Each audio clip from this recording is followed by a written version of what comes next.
First Contact and Misconception.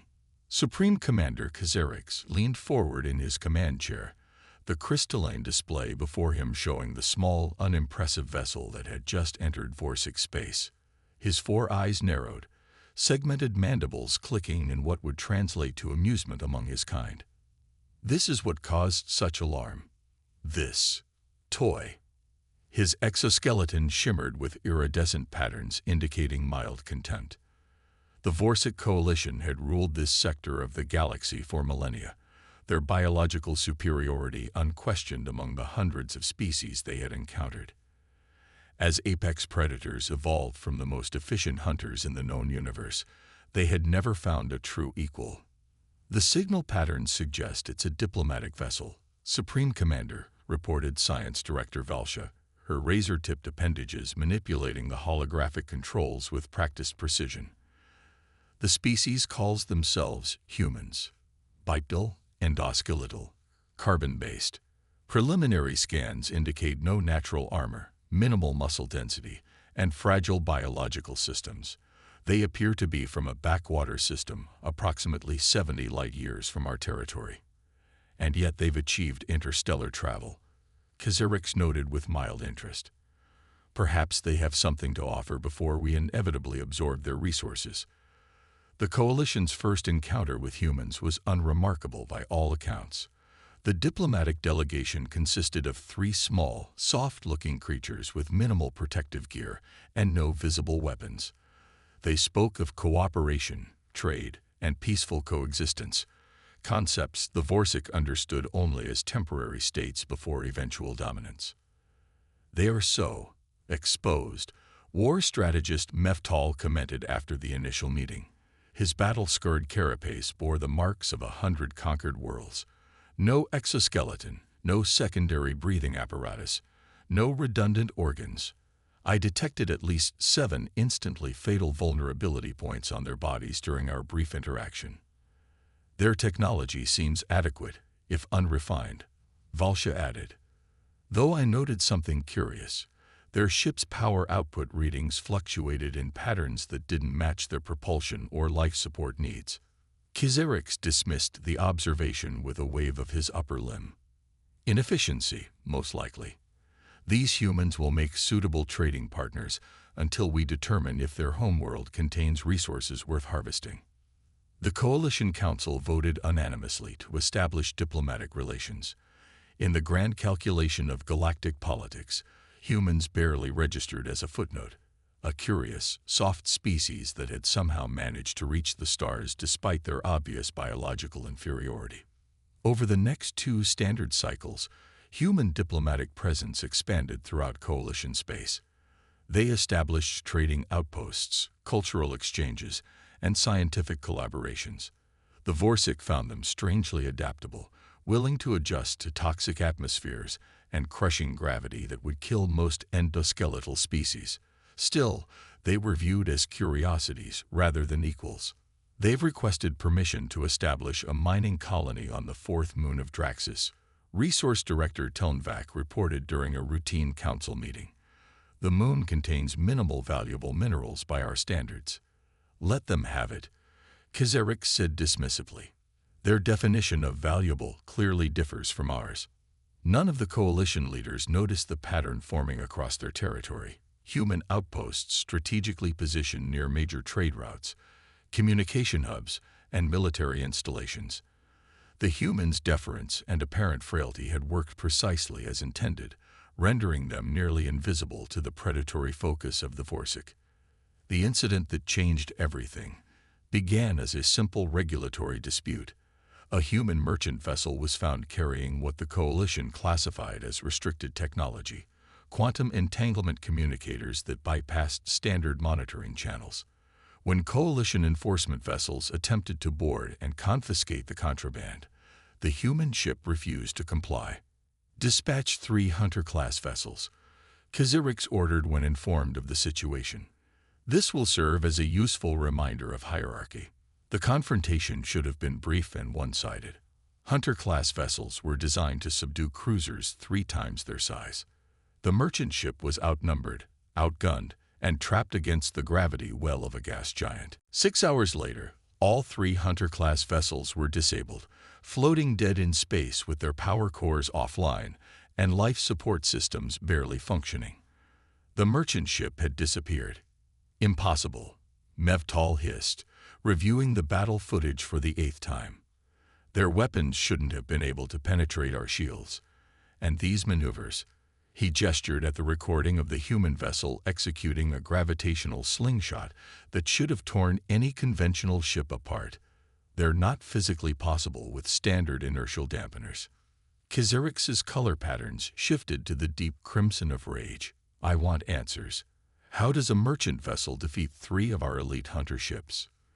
The analysis took days, with the Coalition's best minds dissecting every second of the encounter. The conclusions were disturbing. The human ship had used previously unseen technology, adaptive shield frequencies that precisely countered Vorsic weapons, propulsion systems that somehow negated extreme G-forces, and targeting systems of inexplicable accuracy. It wasn't a merchant vessel, Valsha finally concluded. The cargo containers were actually housing advanced defense systems, the ship's power fluctuations we've been observing in all human vessels. Their masking capabilities far beyond what they've shown us. The revelation sent shockwaves through the Coalition hierarchy. Immediate surveillance of all human outposts was ordered, revealing an alarming picture. What had appeared to be simple mining operations contained hidden military infrastructure. Cultural exchange centers housed sophisticated intelligence-gathering equipment. Even their diplomatic vessels now registered as having defensive capabilities comparable to Coalition warships. How did we miss this? Kazarix demanded, his voice resonating with harmonic tones of threat and dominance. We saw what they wanted us to see, Valsha replied. They played to our perceptions. We evaluated them as prey, and they accommodated that view. As if on cue, communication channels across Coalition space activated simultaneously. On every screen appeared a human in what was now obviously military attire. This is Admiral Helena Chen of the United Earth Defense Force. The recent aggression against our vessels constitutes a violation of our diplomatic agreements. We have demonstrated a fraction of our defensive capabilities as a proportional response. We remain committed to peaceful relations, but we will protect our interests with all necessary force. We await your reply. The message ended, leaving the Coalition leadership in stunned silence. For the first time in living memory, the apex predators of the galaxy found themselves calculating whether they might, in fact, be outmatched. Underestimation and revelation. The emergency session of the Vorsic High Command was unlike any in recent memory. The usually orderly proceedings had devolved into competing harmonic threat displays as faction leaders vied to have their strategies adopted. A preemptive strike is the only logical response, insisted war strategist Mevtal, his battle carapace extended to its full intimidation posture. We must hit every human outpost simultaneously before they can further entrench themselves in our territory. Science Director Valsha's appendages flicked in the gesture indicating extreme caution. We still don't understand the full extent of their capabilities. That merchant vessel neutralized our hunter ships without destroying them, a deliberate choice that suggests restraint, not maximum effort. Supreme Commander Kazarix silenced the chamber with a dominant frequency pulse from his thoracic resonators. We are the Vorsic Coalition. We have subjugated species with regenerative abilities, hive minds, and silicon-based biologies. These humans, regardless of their deception, remain soft, vulnerable creatures with single hearts and no redundant systems. The decision was made. The Coalition would launch a coordinated assault on all human installations within their territory, demonstrating the consequences of challenging the apex predators of the galaxy. The attack began precisely as planned. Massive battle groups emerged from fold space near each human outpost, weapons primed and boarding parties ready. Victory was expected within hours. It never came. At the mining colony on Draxus's moon, Coalition forces found the installation completely abandoned, with only automated systems running. As boarding parties breached the main complex, sensors detected a massive energy spike from deep within the moon's core, where the humans had apparently been mining for months. Evacu was all Commander Givix managed to transmit before the moon's crust ruptured in multiple locations. What the Vorsic had dismissed as minimal valuable minerals turned out to be the components for thousands of autonomous defense platforms that now rose from the fragmented surface surrounding the Coalition fleet. Similar scenes play out across Coalition space. Human outposts transformed into military strongholds. Diplomatic vessels revealed weapons systems that hadn't existed in any Coalition database. Communication hubs projected disruption fields that rendered Vorsic targeting systems useless. Kazarix watched in mounting horror as reports flooded in from all fronts. Not a single engagement had gone according to prediction. Coalition forces were in retreat everywhere, outmaneuvered and outgunned by an enemy they had fundamentally misunderstood. How? He demanded of Valsha, who was frantically analyzing combat data. How are they doing this? Their biological limitations should make this impossible. That's just it, she replied, her normal scientific detachment cracking under stress. They're not fighting according to their biological capabilities. They've engineered solutions to every weakness. Those environment suits we thought were for basic life support. They're exoskeletons that multiply their strength and speed. The ships we thought were crude.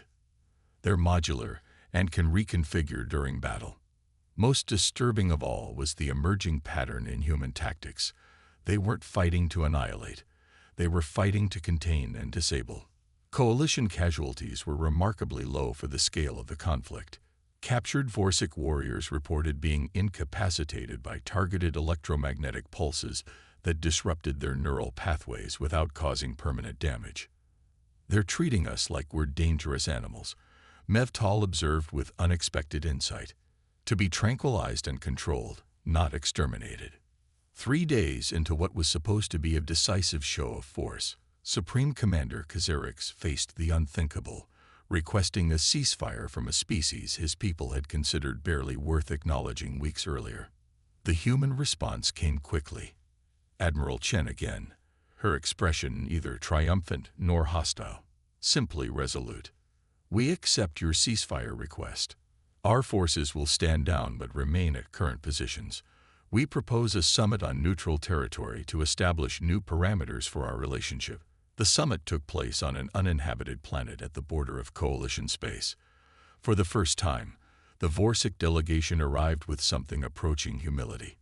Kazarix himself led the delegation, his color patterns carefully modulated to show neither aggression nor submission. The human delegation was led by Admiral Chen, accompanied by a diverse group that included both military and civilian representatives. What followed was not the dictation of terms the Vorsic had expected, but rather a genuine diplomatic exchange. You must understand our position, Chen explained. Humanity's early history taught us harsh lessons about appearing vulnerable. When we encountered your coalition, a society of apex predators who categorize all other species as either threats or resources, we made a strategic decision to be underestimated. You deceived us, Kazarix stated bluntly. We presented ourselves in a way your cultural biases would interpret as non-threatening, corrected a human diplomat. You saw what you expected to see. A soft species without natural weapons or armor must surely be technologically primitive as well. The truth, gradually revealed during the summit, was humbling for the coalition leadership. Humans had indeed evolved as relatively vulnerable organisms on their homeworld, but this very vulnerability had driven them to develop technologies and strategies that overcame their limitations. Their lack of natural weapons had led to unprecedented tool development. Their fragile bodies had inspired medical advances that the Vorsic, with their naturally resilient physiology, had never needed to pursue. We could have simply avoided your territory, Admiral Chen said during the final day of negotiations, but isolationism has its own dangers. We believe there's value in establishing relations with all intelligent species, even those evolved from predators. Perhaps especially those. The treaty that emerged from the summit fundamentally reshaped coalition understanding of galactic politics. Humans would maintain their presence in agreed-upon regions, with clear protocols to prevent future misunderstandings. Technology exchange would be carefully regulated, with joint research initiatives focusing on areas of mutual benefit. As the coalition delegation prepared to depart, Science Director Valsha approached Admiral Chen with a question that had been troubling her since the conflict began. "Your capabilities clearly exceed what you initially showed us, but I suspect we still haven't seen your full potential. Am I correct?" The Admiral's expression remained diplomatic, but her eyes reflected something the Vorsic scientist recognized despite the species barrier: the calculating assessment of a predator. "Let's hope our new treaty ensures we never need to find out." 6 months after the treaty signing, educational materials throughout Coalition space were updated with a new classification for humans. They were no longer categorized under technologically capable prey species, but instead placed in a newly created category: non-predatory apex intelligence. The warning appended to this classification became standard knowledge for all Coalition citizens. Caution: external morphology provides no indication of threat level. Approach with respect and adhere to all diplomatic protocols. Remember that natural weapons are not the only kind that matter.